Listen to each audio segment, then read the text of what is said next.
There are places in this world that should never be entered, places that hold secrets too dark to uncover. Tonight, we stand before one of them. Deep within this forgotten town lies an abandoned asylum, sealed off for decades. No official records explain why it was suddenly shut down, but the locals have their own terrifying stories. Some say those who enter never return. Others claim they do, but they're never the same again. Strange disappearances, eerie sightings, and unexplainable events surround this place.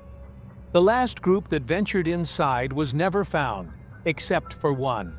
Shaking, unable to speak, eyes filled with terror. Cameras malfunction here. Footsteps echo when no one walks. Some claim a presence lurks in the shadows, watching, waiting. Despite every warning, despite every horrifying tale, we have come here tonight. Something is calling us inside. And now, there's no turning back. The moment we stepped closer, something felt off. The air was heavier, colder than it should be. A thick silence wrapped around the building, as if the world itself was holding its breath. Just outside the entrance, a rusted no entry sign dangled from a single bolt, swaying slightly, though there was no wind. The words were faded, almost unreadable, but someone had scratched deep marks into the metal, as if trying to warn us. Then we saw them. Footprints, fresh, pressed deep into the dirt, leading toward the entrance. But there was something wrong. They didn't lead back out. A shiver ran down my spine. Had someone just gone inside? Were they still there? Or worse, had they never left? We scanned the area, searching for any sign of movement. Nothing. But the unease grew stronger. Something was watching. A sudden noise, metal scraping against concrete. Our heads snapped toward the door. It was open now, but none of us had touched it. Stepping inside felt like crossing into another world, one that time had abandoned. The air was thick and stale, carrying the scent of damp wood, rusted metal, and something else. Something foul. A mixture of decay and something unrecognizable. Something that made my stomach turn. The moment we crossed the threshold, the silence became deafening. No wind, no distant sounds, just nothing. It was as if the walls themselves were swallowing every noise, trapping us in an eerie, suffocating quiet. We clicked on our flashlights. The beams cut through the darkness, revealing peeling wallpaper, broken furniture, and long-forgotten medical equipment covered in dust. But it was the shadows that felt alive. They stretched unnaturally, shifting as if moving just out of sight. Then, a flicker. A single overhead light buzzed weakly, stuttering between life and death. It wasn't connected to any power source. The building had been abandoned for decades, and yet it flickered. We took another step forward, our footsteps muffled by layers of dust and debris. Then we heard it, a faint creak, slow, deliberate, as if someone, or something, was shifting their weight in the darkness ahead. My breath hitched. I scanned the hallway, but there was nothing there. Then, from deep within the building, came a distant sound. A whisper? A breath? Or just the building settling? We weren't alone. We knew that now, but we had no choice but to go deeper. As we moved deeper inside, the air grew colder, pressing against our skin like an unseen force. The walls, covered in layers of dust and peeling paint, told stories of time long forgotten. But it wasn't just decay that lingered here.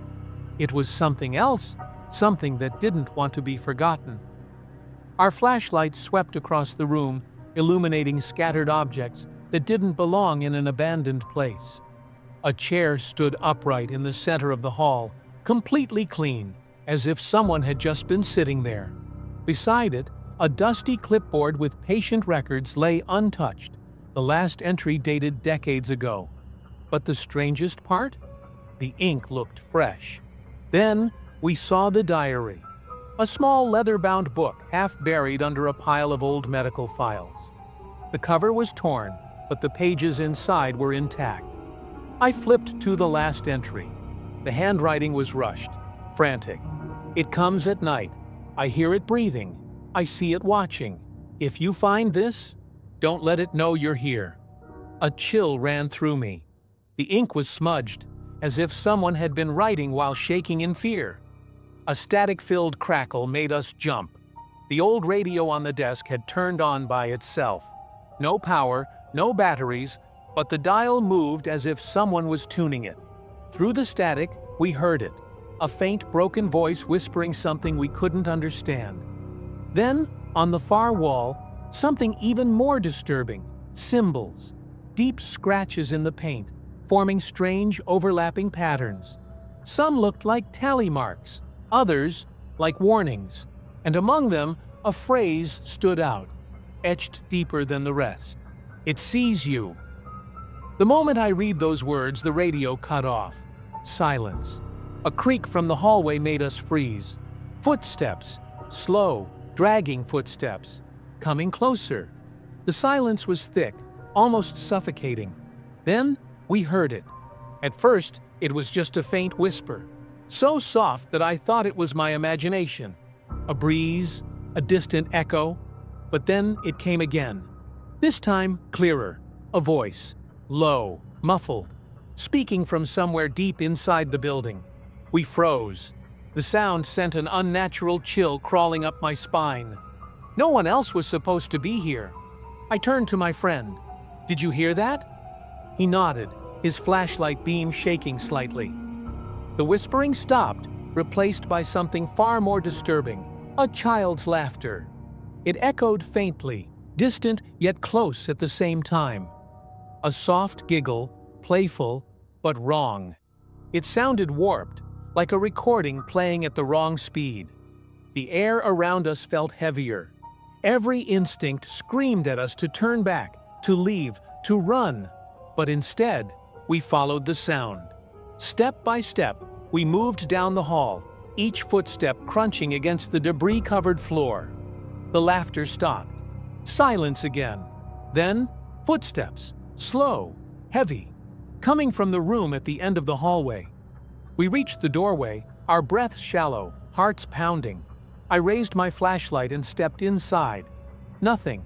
The room was empty, completely empty. Dust covered every surface, undisturbed. No signs of movement, no footprints. And yet, we had heard it. Someone, or something, had been in here. Then, just as I turned to leave, my flashlight flickered. The beam wavered, struggling. And in that brief moment of darkness, I heard it again, right behind me. A breath, a whisper, just inches from my ear. I spun around, light flashing wildly. Still nothing. Then, the real horror hit me. The dust on the floor had shifted, a single footprint, fresh, right behind me. The hallway felt endless, each step heavier than the last. Something was wrong. The air had changed, thicker, colder, heavier. It was as if the building itself was breathing around us. Then we saw it. At the end of the corridor, a door that had been locked just minutes ago was now slightly open. We had passed by it earlier, rusted shut, no handle, impossible to open. But now, a small gap, just wide enough for a shadow to slip through. I swallowed hard. Someone, or something, had opened it. A deep, unsettling feeling crawled through me. We weren't alone, and whatever was here wanted us to know it. We inched forward, flashlights trembling in our hands. The closer we got, the more intense the feeling became, like invisible eyes pressing against our backs. My skin prickled. Every instinct screamed at me to stop, but we didn't. I reached out and pushed the door open. Creak! The room beyond was pitch black, as if the light itself refused to enter. My flashlight barely cut through the darkness, revealing broken furniture, scattered papers, and a chair. It sat in the center of the room, facing us, waiting. The temperature dropped sharply. I could see my breath now, each exhale a cloud of mist. Something was here.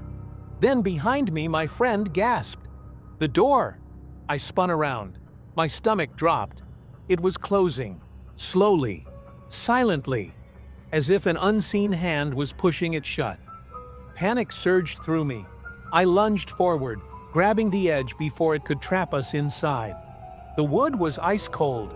For a moment, I felt resistance, like something on the other side was holding it shut. Then, suddenly, it stopped. The pressure vanished, and the door stayed open. But the moment I let go, a noise came from inside the room. A shuffle, a breath, then a single knock, sharp, deliberate. From inside the room, my flashlight flickered. The feeling of being watched turned suffocating.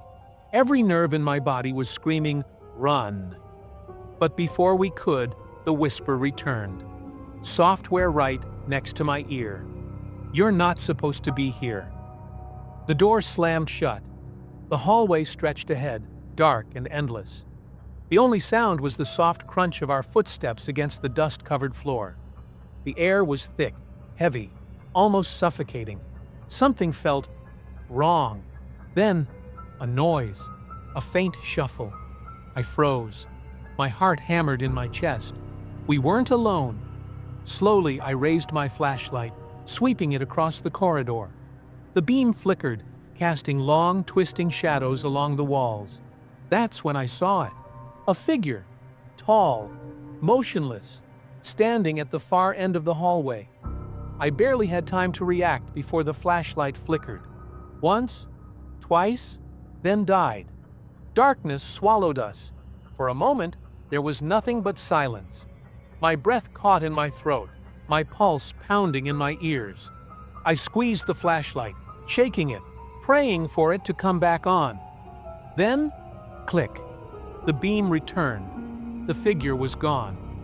A cold shiver crawled down my spine. Had I imagined it? I knew what I had seen. Something had been there, watching us. My friend, already uneasy, whispered, "Did you see that?" I nodded, swallowing hard. "We need to check the footage." With trembling hands, I pulled out the camera, scrolling back to the last few minutes. The video played. At first, nothing. Just us walking, whispering, flashlights scanning the empty hallway. Then, a glitch, a brief static distortion. And then, there it was, a shadow, not standing still this time, but moving. A tall, dark figure stepping out from the corner, just as my flashlight flickered. But the worst part? It didn't walk. It slid, unnaturally smooth, like it wasn't bound by gravity. No footsteps, no sound, just movement. And then, as if sensing the camera, it turned its head. The footage cut to black. We stared at each other, a sickening dread settling in. The camera had stopped recording. A malfunction? A dead battery? It had a full charge. Then, my friend whispered something that made my blood run cold. "Look at the time." I checked. The last footage before the blackout? 3:17 a.m. The exact same time when, according to legend, strange things always happened here. A sudden creak echoed down the hallway. We weren't safe, and we needed to get out. The moment we stepped forward, it hit us. A wave of icy air cutting through the stagnant warmth of the building. It wasn't just a cool breeze, it was unnatural. I shivered violently, rubbing my arms as goosebumps prickled my skin. The air had turned freezing, biting at my exposed fingers. Something wasn't right. Then I saw it, my breath. A thin, misty cloud formed as I exhaled, curling in the dim light of my flashlight. My friend noticed too. His eyes widened in alarm. "It's freezing here," he whispered. "But look," he pointed behind us. I turned. The hallway was still cloaked in shadows, dust hanging in the air, but no mist. Our breath only showed right here. A chill ran down my spine. Why was this one spot so cold? I reached out, stepping forward. The moment my foot crossed an invisible threshold, it felt like stepping into a freezer, a deep, bone-chilling cold. My lungs ached with each breath. my fingers numb as I clutched the flashlight. Then, a sound, a low whisper. So soft, it could have been the wind, but there was no wind. I turned to my friend. His face had gone pale. "Did you hear that?" He nodded slowly. It sounded like breathing. We both went silent, listening. The air felt heavy, charged, like the moment before a lightning strike. Then, another noise. A slow creak, like weight shifting on old wood. It came from just ahead, past the cold spot. Something was there. I lifted the camera with shaky hands, recording. The cold intensified. My breath came in short, visible puffs. Then, the camera glitched. The screen flickered. The temperature dropped even more. I couldn't move. My feet felt rooted in place, my chest tightening with a growing sense of dread. Then my friend gasped, "Look!" He pointed toward the wall. I followed his gaze and froze. Condensation. A single handprint-shaped patch of moisture had formed on the cold, dusty surface, as if someone or something had just pressed its palm against the wall. A deep, pulsing fear settled in my gut. We needed to move, but as we turned to leave, the whisper returned. Closer this time, and it said one word: "Stay." The dust-covered walls had been bare when we entered. I was sure of it, but now there was writing. Faint, almost as if it had been scratched into the surface with invisible hands. The letters stretched unevenly across the cracked concrete, forming words that made my stomach drop. "Get out!" My breath caught in my throat. My friend took a step back, shaking his head. That wasn't there before. I moved closer, shining my flashlight over the message. The dust around it was undisturbed. No smudges, no signs of fresh writing.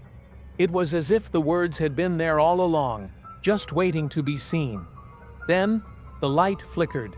The temperature in the room seemed to drop again, sending another wave of chills down my spine. The flashlight struggled against the darkness, its beam dimming for a moment before returning to normal. That's when I noticed something even worse.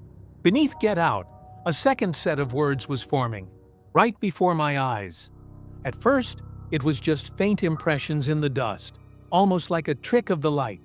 But then, the letters became clearer, etched into the wall by something unseen. A date. October 17th, 1973. I swallowed hard, my mind racing. "Does that mean anything?" I asked, my voice barely above a whisper. My friend hesitated before pulling out his phone, quickly searching. His face paled. "This place, a fire broke out here on that exact date. 5 people were trapped inside." He looked up at me. "They never made it out." A shiver ran through me. Were we standing in the exact spot where they had died? Then, a sound. The faintest whisper. So close. I spun around, heart pounding, but there was nothing. Just the empty hallway, stretching into the dark. But something had changed. The message on the wall. It was no longer, "Get out." Now it read, "Too late." The first thing to go was the camera. We were recording everything. Every sound. Every shadow. But just as we turned back from the message on the wall, the screen glitched.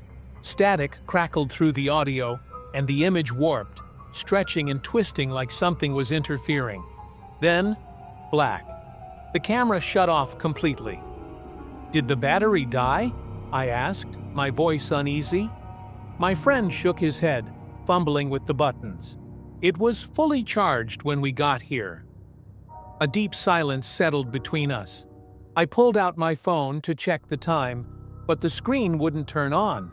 The battery indicator had shown 67% just minutes ago. Now, it was dead. I exhaled sharply. This doesn't make sense. Before he could respond, my flashlight flickered. The beam wavered, dimming in and out as if something was draining its energy. The light struggled to stay on, casting distorted shadows on the walls before going completely dark. Pitch black. The air felt different. Heavier. Like something was closing in. I smacked the flashlight against my palm, desperate to make it work. After a few seconds, it sputtered back to life, but only for a moment. Because just then, we heard it. A high-pitched screech through our audio recorder. Loud, piercing, not human. My friend yanked off his headphones, dropping the recorder to the ground. The screen flickered wildly before shutting off. I bent down to pick it up, my fingers trembling. When I pressed play, all I heard was a low, distorted hum. No voices, no footsteps, no static, just something breathing right into the microphone. Slow, ragged, too close. I dropped the recorder instantly, my pulse racing. "Tell me you heard that." "I did," my friend whispered. But that wasn't us. A cold dread spread through me. We had been recording the entire time. We should have heard ourselves moving, whispering. Instead, there was only that breath. The realization hit me like a punch to the gut. Something else had been there the whole time, listening, and worse, it wanted us to know. A chair scraped against the floor. The sound was sharp, echoing through the empty hallway. We both froze. The chair had been against the wall when we first entered the room. Now it stood in the middle, as if someone had pulled it out to sit. I swallowed hard. "Did you move that?" My friend shook his head slowly, his face pale. "I don't think we're alone." The air felt charged, heavy with something unseen. I reached for my camera, desperate to document what we had just witnessed. But before I could press record, it happened again. A faint creak. This time, our eyes darted to the opposite corner. A stack of dusty books had been undisturbed for decades, until now. One of them tilted forward, then another, and then they toppled over, one by one, in slow motion. We both stepped back instinctively. "Okay, this isn't normal," my friend whispered. I felt my pulse hammering in my throat. "Something's here with us." A metallic clatter made us spin around. The rusted toolbox on the shelf had fallen to the ground. We stared at each other, waiting, hoping for a logical explanation. But there was none. Everything was still. And then, as if answering our silent question, the chair moved again. This time, it didn't just scrape, it dragged, slowly, deliberately. A low, grinding noise filled the room as it slid across the floor, toward us. I couldn't breathe. My body refused to move. Then, without warning, it stopped.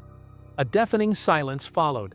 We stared at the chair, at the books, at the toolbox. None of it made sense. No wind, no vibration, no one else in the room. And yet, the objects had moved, on their own. Or worse, something had moved them. I finally forced out a shaky breath. "We need to get out of here." But just as we turned toward the exit, something else caught my eye. In the dust-covered floor beneath the chair, a fresh set of footprints, leading straight toward us. I felt it, clear as day, a tap on my shoulder. I spun around so fast that my flashlight wobbled in my grip. No one was there. My breath hitched. My friend, just a few steps ahead, turned to face me.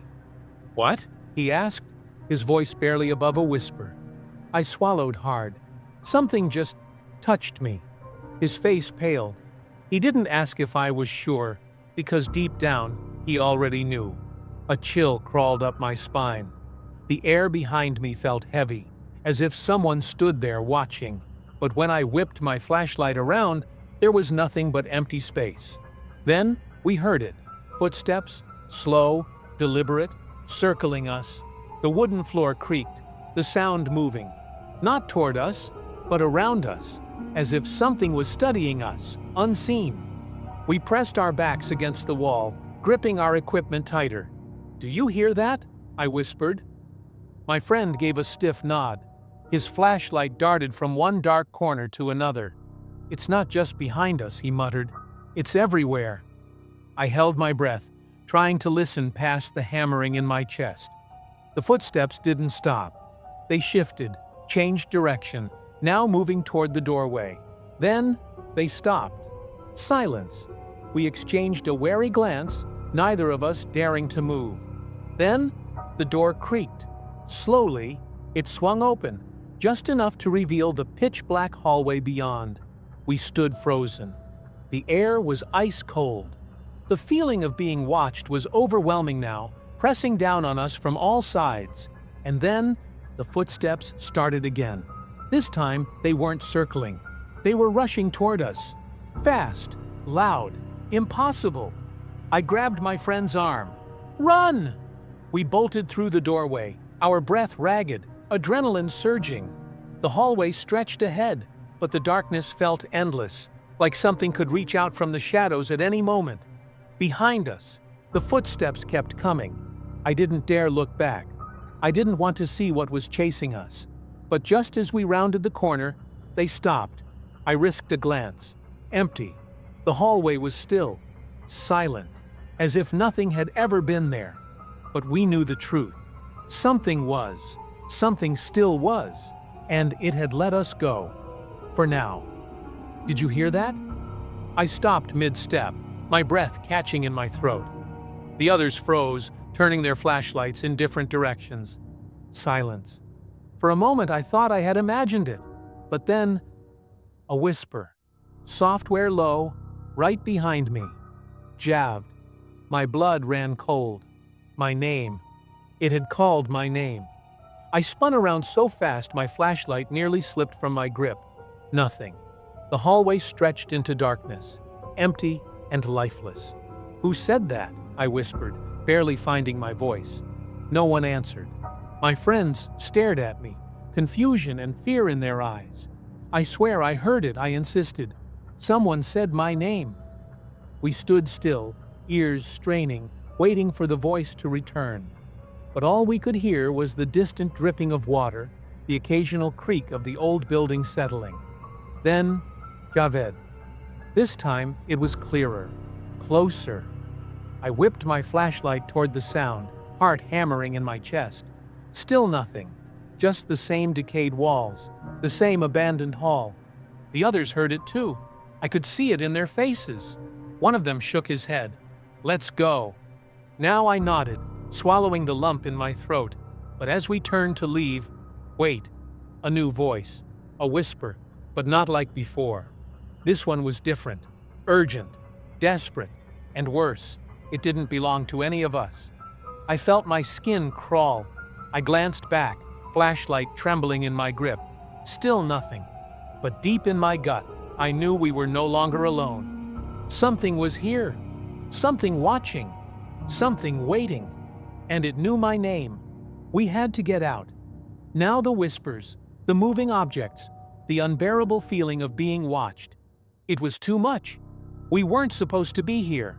We never should have stepped inside. I don't care what's going on, I said, voice shaking. We're leaving. Right now.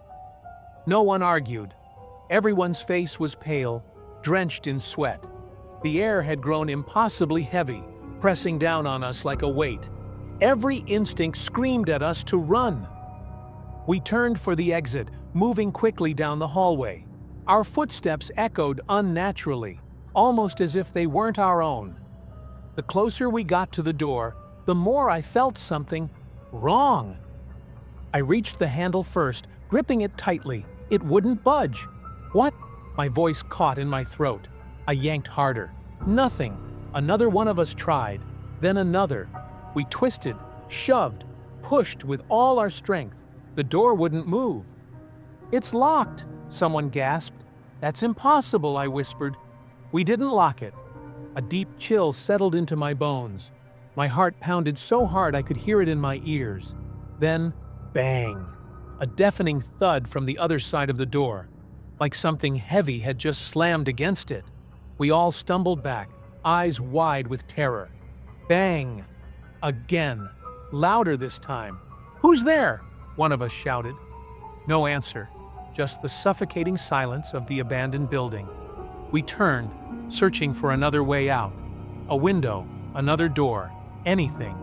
But as we did, the lights flickered, and for just a split second, in the brief flash of brightness, a figure, tall, motionless, standing at the end of the hallway. Then, darkness. A sharp breath caught in my throat. Had we all seen it? The heavy silence told me we had. And that's when we heard it. Footsteps, not ours, coming straight for us. We were trapped. The door wouldn't open. The windows were sealed shut, and someone was here with us. The footsteps were getting louder, closer, heavy, deliberate, like whatever it was wanted us to hear it coming. We stood frozen, our breath shallow, eyes darting toward the hallway where we had seen the figure just moments ago. But now it was gone. The air had turned frigid, and my breath came out in visible puffs. "We need to move," someone whispered. But before we could take a step, bang! A door somewhere behind us slammed shut with a force that made the walls tremble. We all jumped, our hearts hammering in our chests. Then came the whisper, low, guttural, right behind us. "You shouldn't be here." The words didn't just fill the air. They crawled under my skin, sinking deep into my bones. We spun around. Nothing. Panic gripped us. I fumbled with the flashlight, my hands shaking. The beam cut through the darkness, sweeping across the decayed walls. And then, movement. A shadow darted across the hallway, fast, too fast. We backed away, pressing ourselves against the wall. The camera was still rolling, capturing every second of this nightmare. And then, from the far end of the hall, just barely visible in the dim light, a figure emerged, tall, hollow-eyed. Its face, if it even had one, was twisted and wrong, as if it had been stretched into something unnatural. It didn't walk. It glided, closer, closer. The camera shook violently as we scrambled back. Then it ran, straight toward us. The air exploded with static. The flashlight flickered wildly. A deafening screech filled the space, like metal grinding against metal. And then, blackness. The screen went dark. The camera cut out, and all that was left was silence. Everything stopped. The air, once thick with tension, seemed to settle. The heavy footsteps were gone. The whispers had faded. The flickering lights steadied. For a brief moment, it was as if nothing had ever happened. We stood there, our chests rising and falling with shallow breaths, trying to make sense of what we had just witnessed. The shadow, the voice, the screeching static. Had it all been real? Or were we losing our minds? Someone whispered, "Did you hear that?" No one answered, because now there was nothing to hear. No wind, no distant creaks, not even the soft hum of the camera. Just an eerie, unnatural silence pressing down on us. It was the kind of silence that felt wrong, the kind that wasn't empty, but rather full. Full of something unseen, something still watching. I swallowed hard, my throat dry. Every instinct screamed at me to run, to get out, to escape before whatever was here decided to show itself again. But my legs felt like they were made of stone. A hand brushed against my shoulder. I turned quickly, expecting to see one of my friends. No one was there. My breath hitched. I could feel it. A presence. Watching. Waiting. A cold shiver ran down my spine. I tried to convince myself that we were safe now, that whatever had happened was over. But deep down, we all knew. It wasn't. Back outside, we finally let out the breaths we had been holding. The cold air felt sharp in our lungs, but at least it was real. Unlike whatever had been inside that place. Shaking hands fumbled to rewind the footage. We had to know, had to see if what we experienced was captured on camera. If it wasn't, maybe we could convince ourselves it was just in our heads. The screen flickered as we scrolled back through the timeline. The video played, and for a while, it looked normal. Just us, walking through the decayed halls, whispering about the strange sensations and noises. Then, at 12:03, something changed. A shadow moved behind us. At first, we thought it was just our own, until we realized the shape didn't match anyone in the group. The silence was suffocating as we watched, frame by frame. And then, there it was. A figure. Not just a shadow, but a tall, dark figure standing behind us the entire time. None of us had seen it in real time, but there it was, in the footage, unmoving, watching, standing so close behind one of us that it made our stomachs twist. Someone gasped, "Rewind that." We did. At 14:17, the figure was still there. At 16:29, it was gone. No footsteps, no movement, just gone. Then, something even worse. At 18:46, just before we tried to escape, the figure appeared again, right behind me. My blood turned to ice. We had been so close to it, and somehow we never even knew. We didn't speak much on the drive home. The adrenaline had worn off, replaced by an eerie exhaustion that settled deep into our bones. It wasn't just physical. It felt like something had been drained from us, as if that place had taken a part of us with it. Even with the car windows rolled up, the night air felt heavier than usual. Every passing shadow outside made us uneasy. Every flickering streetlight felt like a warning. None of us said it out loud, but we were all thinking the same thing. Did something follow us home? By the time the sun rose, we had convinced ourselves that it was over, that whatever had happened inside was just inside. But as the daylight stretched across the sky, something felt off. We decided to drive back to the location, just to see it in the daylight, to prove to ourselves that it wasn't as terrifying as we remembered. And at first, it wasn't. The building looked almost ordinary under the morning sun. The broken windows, the peeling paint, the overgrown grass, it all seemed like nothing more than another forgotten ruin. But then we noticed the door, the one that had swung open by itself last night. It was shut now, locked, like it had never been opened at all. We exchanged uneasy glances. Maybe a security guard had locked it after we left. Maybe the wind had blown it closed. But deep down, we knew better.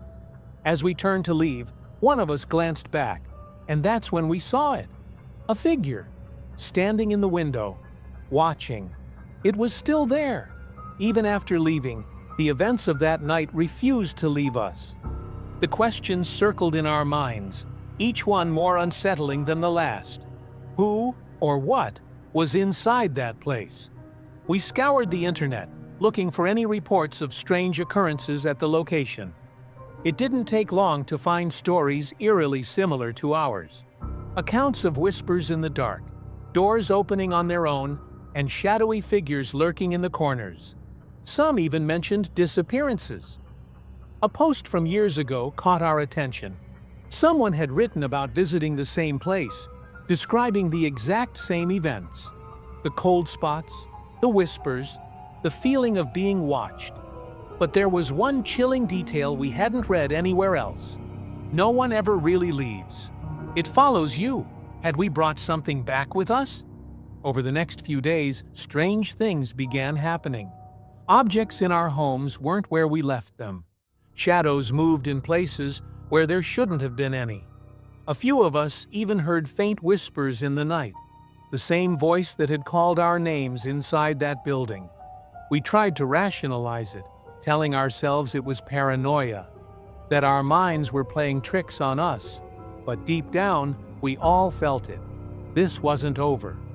One of us suggested going back, to get more answers, to see if there was something we had missed. But was that really a good idea? If we went back, would we ever leave again? Just when we thought we had escaped, something even more disturbing surfaced. One of our team members, Alex, woke up the next morning with a strange mark on his arm. It looked like a faint handprint, as if someone, or something, had grabbed him tightly. The skin was slightly reddened, but there was no pain. No memory of how it got there. Just the lingering, unsettling feeling that it hadn't been there the night before. At first, we brushed it off as paranoia exhaustion, or maybe an accidental bruise from all the chaos. But then we checked the footage. As we scrolled through the final recordings, something made us freeze. A whisper. A voice so faint that we almost missed it. We played it back, amplifying the sound. The words were barely audible but chillingly clear. "You shouldn't have come." A deep silence filled the room. None of us spoke, but we all felt the same thing. We were being warned. And then, something even more terrifying happened. As the camera had panned across Alex in the footage, there was a brief moment where a shadow appeared behind him. A shape, tall, indistinct, standing just inches away. Yet, none of us had seen anything that night. Alex looked at us, his face pale. "I think..." He hesitated, staring at the mark on his arm. "I think it touched me." We had gone searching for a mystery, for something unexplained. And now, we had proof. But at what cost? Had we brought something back with us? Had we disturbed something that wasn't meant to be found? The question haunted us, but we knew one thing for certain: this wasn't over.